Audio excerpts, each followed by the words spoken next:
Greg, bonjour. Oui, bonjour à vous. Bonjour à Arthur. Bonjour Greg. Bonjour à vous. Bonjour à vous deux. Alors moi, ma petite histoire, c'est que je suis en couple avec ma femme depuis 16 ans. Ouais, c'est ça va faire 16 ans. Oui. Couple très amoureux depuis 16 ans. Le seul hic, on s'embrouille jamais entre nous. Les seules petites embrouilles qu'on a eues en 16 ans, c'est niveau sexuel.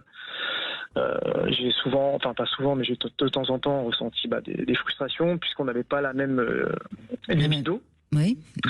Et puis il y a 1 an ou 2, j'ai commencé, au fur et à mesure des années, on n'a plus les mêmes envies et j'ai commencé à avoir des envies de voir ma femme avec d'autres hommes, tout ça. Donc j'ai plus ou moins abordé le sujet un soir et c'est mal passé.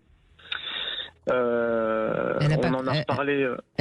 Peut-être qu'elle n'a pas vraiment compris ce que. Oui, alors peut-être que je m'exprimais mal aussi. Non, ça je me permettrai pas, mais c'est compliqué parce que j'en profite pour mettre en garde les couples qui nous écoutent. Quand on a peut-être envie comme ça d'essayer le libertinage sans trop savoir ce que l'autre pourrait penser, il faut être très très très prudent parce que très souvent ce qu'entend l'autre c'est je te suffis plus, tu veux aller voir ailleurs. Ça a été ces mots exacts. Voilà. Tu m'aimes plus, tu as besoin de quelqu'un d'autre, oui. Je sers à rien, je suis nul. Et je lui dis pas du tout, non, c'est pas ça, c'est que au bout de 15 ans, j'ai envie qu'on pimente un peu, qu'on casse un petit peu la routine, quoi. Donc on en a reparlé de temps en temps et ça passait pas, elle comprenait pas. Enfin, elle me disait que moi je lui suffisais et qu'elle avait pas besoin du tout de découvrir d'autres hommes, quoi. Donc ça a duré 1 an ou 2 ans, voilà. Et puis cet été, et je sais pas, il s'est passé un truc, il y a eu un lâcher prise. On est parti au Cap d'Agde.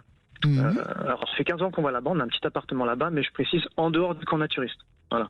D'accord. Chaque fois que j'y vais au Cap, chaque fois que j'ai à mes amis on va au Cap d'Agde, tout le monde croit qu'on va là-bas. Oui, non. Ça fait 15 ans qu'on va là-bas, on a été une fois ou deux au camp, mais voilà, je prends aller au restaurant. Là, cette année, on s'est dit, on va passer le cap, on va aller au camp, tout ça. On s'est inscrit en même temps sur l'application très connue des Libertins.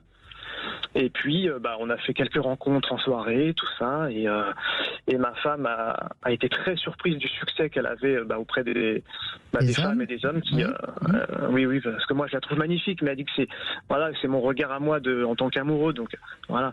Mais c'est vrai qu'elle a eu un succès tellement fou qu'elle comprenait pas, quoi.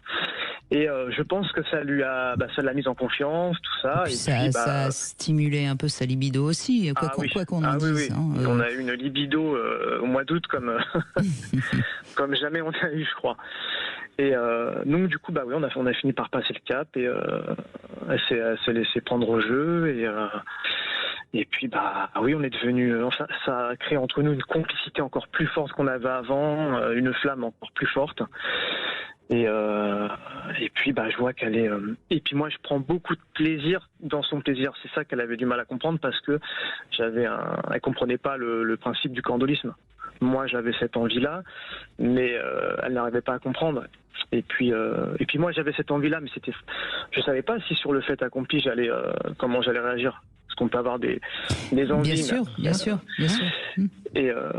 Et j'ai ce fait que oui, ça a confirmé que j'étais candoliste puisque oui, je prends beaucoup de plaisir. En même temps, d'après votre témoignage, je pense que vous étiez assez sûr de vous et c'est assez évident que vous étiez dans ce désir-là, puisque c'est comme ça que vous lui en parlez la première fois. Mais c'est un désir masculin assez fréquent, mais que les femmes, tant qu'elles ne l'ont pas réellement, qu'elles ne sont pas passées dans le libertinage, elles ont du mal à comprendre. Donc c'est pour ça que c'est si difficile de communiquer. Oui, tout à fait. Oui, c'est effectivement un désir masculin de plus en plus fréquent, en tout cas qui s'assume de plus en plus, mais qui est encore extrêmement peu représenté, je dirais, d'un point de vue culturel ou social. Donc c'est vrai que pour votre femme, c'est toujours un petit choc, parce que on n'en entend quasiment jamais, on n'en entend pas parler. La plupart des femmes, quand on parle de libertinage, on se dit, effectivement, je ne lui suffis pas, il a besoin d'une autre. Et là, c'est pas du tout votre discours, donc forcément, il y a un côté perturbant. Non. Alors, on en a parlé aussi. Hein. Moi, j'ai dit, je serais pas contre aussi.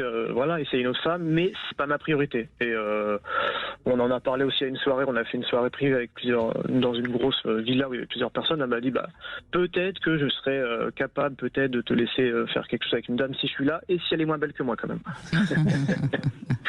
Oui, mais c'est intéressant. Voilà, vous voyez, chaque personne a ses propres craintes. C'est très intéressant. Comme vous avez la plus belle femme du monde, vous êtes coincé, Greg. Voilà. Vous ne pourrez pas. Non, alors, et quand je dis ça, je le dis, ce n'est pas par hasard que je dis ça, parce que souvent, dans le candolisme, pour l'homme, il a le sentiment d'avoir la plus belle femme du monde. C'est exactement ce que je ressens. Exactement. Et l'offrir aux autres et la récupérer, eh bien, c'est ça qui les excite, les candolistes. Exactement. C'est tout à fait ça. Et c'est pour ça que pour l'instant, voilà, des fois, je regarde des profils de couple et tout, parce qu'elle me dit, j'aimerais bien qu'on se fasse une petite soirée avec un couple, voilà.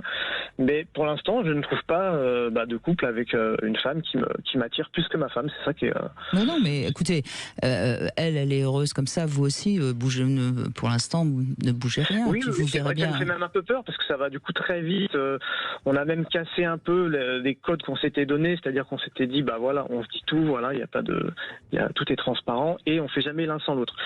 Il se trouve qu'en rentrant en septembre, on a discuté avec un garçon dans un bar avec qui on a pris contact, et puis c'est vrai que ça a bien matché entre nous trois, et il se trouve que tous les deux, j'ai cru comprendre qu'il serait plus à l'aise si j'étais pas là. Elle m'a dit, je me lâcherais plus si t'es pas là, et lui, il m'a dit, je serais différent si t'es pas non plus. Voilà.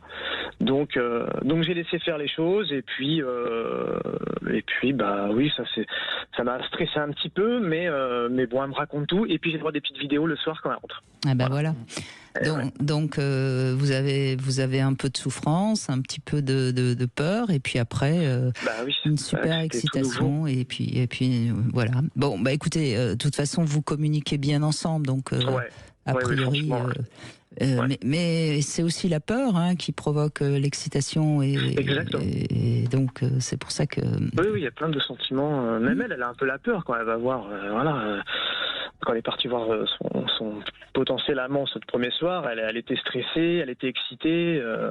Le conseil de prudence qu'on peut quand même vous donner, c'est pas qu'elle y aille plusieurs fois avec le même, quoi. C'est juste ça qui peut être là où il faut peut-être. Oui, c'est ça, tout à fait.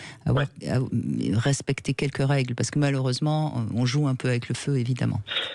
C'est vrai que ça reste quelque chose de dangereux. C'est vrai que. Mais c'est ce qui est dangereux qui est excitant, c'est bien connu. Tout à fait. Merci beaucoup de ce témoignage, Greg. Merci beaucoup. On va peut-être avoir notre gagnant maintenant. Bonjour Jean-Christophe. Mais bonjour Brigitte. Merci d'être avec nous. Alors vous avez gagné une soirée au club libertin de. Non, je plaisante. Non, mais vous pouvez. C'est intéressant aussi. Non, je plaisante. Vous avez gagné le cadeau qui se trouve au pied de notre sapin de Noël Sud Radio. Et alors, qu'est-ce que vous avez gagné ?